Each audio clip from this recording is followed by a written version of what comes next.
So I want to take a stab at talking a bit about classes of service. So to start off with some bad advice that sometimes people get is that you don't need to be calculating cost of delay for every item in your backlog.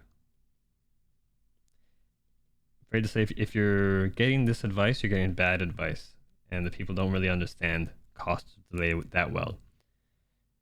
Cost of delay is great in principle, and it's the principles you want to maintain, but the calculation to go through an understanding of a work item in detail is just too much work to do for everything. So when you have a series of items in your backlog, you're going to be able to, just using gut feel, know based off cost of delay which ones are maybe the high value ones and which ones are the low value ones. Now with your gut feel, these are just guesses, so you may come up with a bunch of items in the middle here, and from there you identify, well, maybe we should calculate cost of delay on these because we're just not sure. And one of the goals of doing these calculations is to make sure that for these opportunities, you're not leaving money on the table.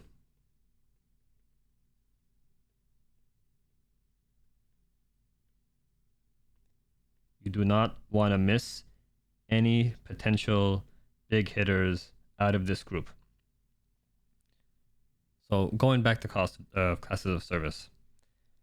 So one of the important things to talk about with classes of service is that these help describe how you should treat an item at a point in time.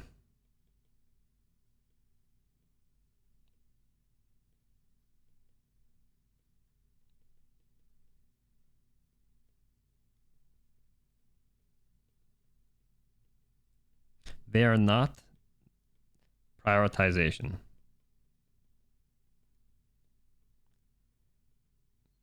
Just because a class of service can be different between two work items, it's not enough to tell you maybe the magnitude of the value that these one work item will get you for versus another.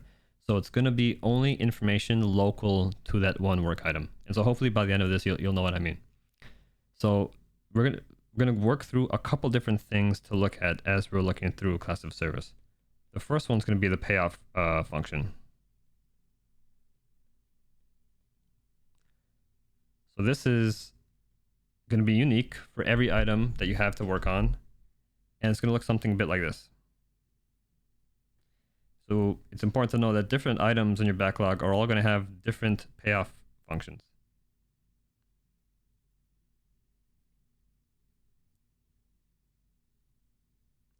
And so the important part that these tell you is what's the impact of being late. As you miss a deadline and start to deliver items late, sometimes you'll be able to sort of catch up and make some value, but you're going to be missing out on some of the value you could have earned. For items that are look like this, that are front loaded, this is important because obviously all the value to be gained, the majority comes at the front. So if you miss the front, you're going to be missing out on most of the value that this work item is going to be offering. Other times, if you're late, you may get some value, but you'll never really catch up. And so over the entire life cycle of that product or feature, you're missing value, and so forth. So that's the first thing to look at. The second thing to look at is the shelf life ratio.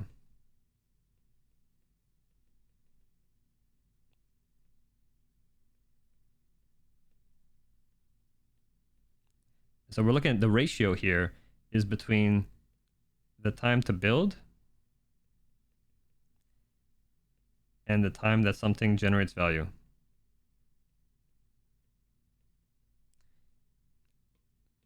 So this is important for a few reasons. So when we know that something takes X amount of time to build and something takes X amount of time to generate value, it's helpful because if the ratio is off, we want to pay more attention or less attention to getting something done quickly. So this is maybe our baseline. Now let's look at another example. Something with a very big, very long time to build and a very short payoff shelf life ratio.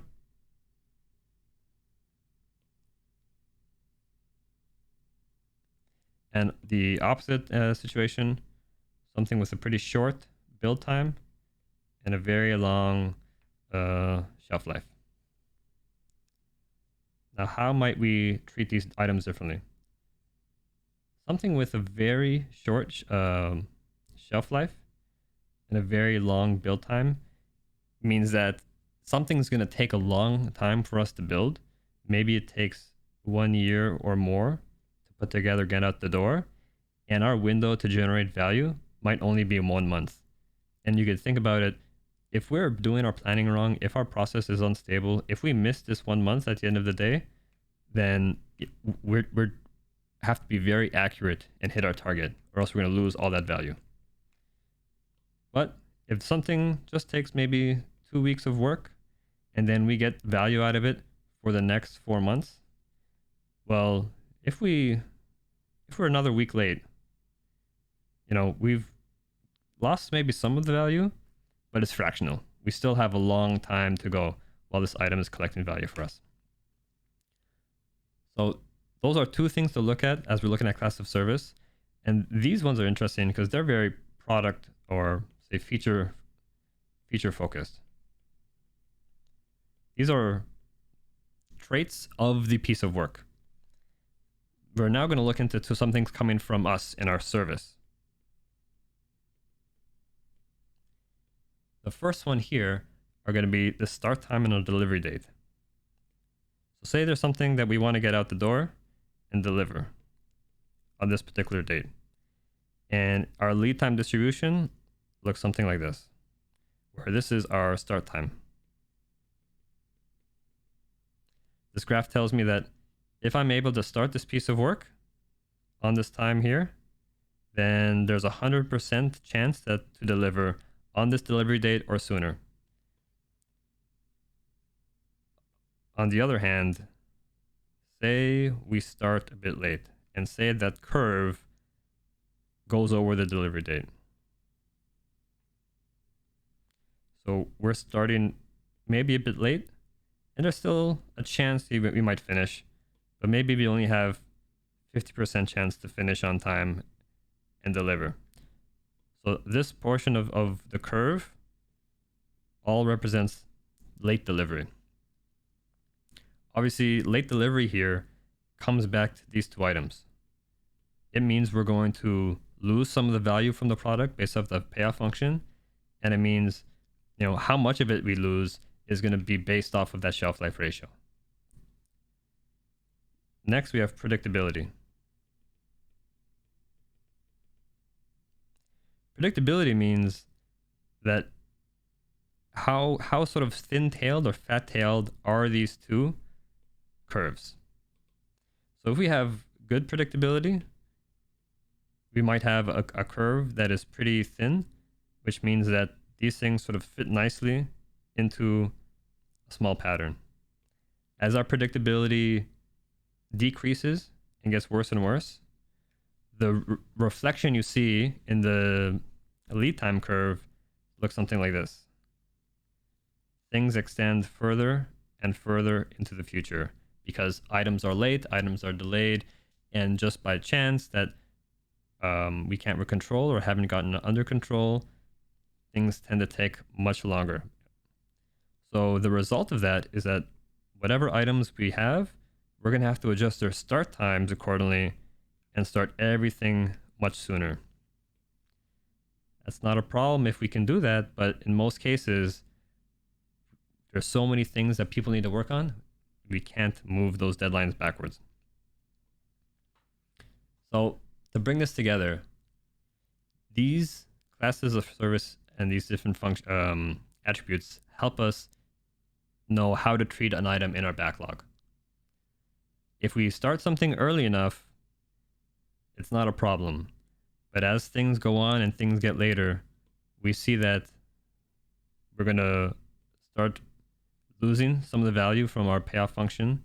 The shelf life has an impact on how much of that we lose.